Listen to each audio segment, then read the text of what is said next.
Bismillahirrahmanirrahim. Honorable viewers, Assalamu alaikum. Digital biochemic medical science হসপিটালের পক্ষ থেকে আজকের স্বাস্থ্য সংবাদ পাঠ করছি আমি ডাক্তার কাজী দেলোয়ার হোসেন।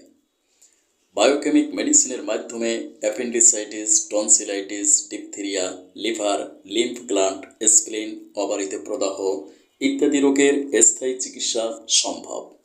সম্মানিত দর্শক শ্রোতা, আমাদের দেহে রয়েছে ফাইব্রোনোসিন নামক এক প্রকার রাসায়নিক পদার্থ।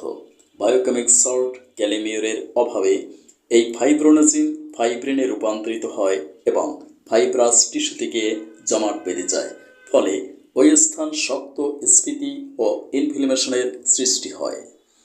যদি এই ফাইব্রিন অ্যাপেন্ডিক্সে গিয়ে জমে তাহলে অ্যাপেন্ডিসাইটিস, যদি টনসিলে গিয়ে জমে তাহলে টনসিলাইটিস, যদি গলায় গিয়ে জমে তাহলে ডিপথেরিয়া রোগের সৃষ্টি হয়।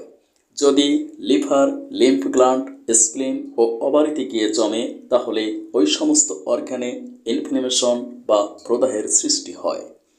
সূক্ষ্ম মাত্রায় বায়োকেমিক মেডিসিন ক্যালিমিউর প্রয়োগ করলে ওই সমস্ত রোগ থেকে আমরা স্থায়ী আরোগ্য লাভ করতে পারবো ইনশাআল্লাহ।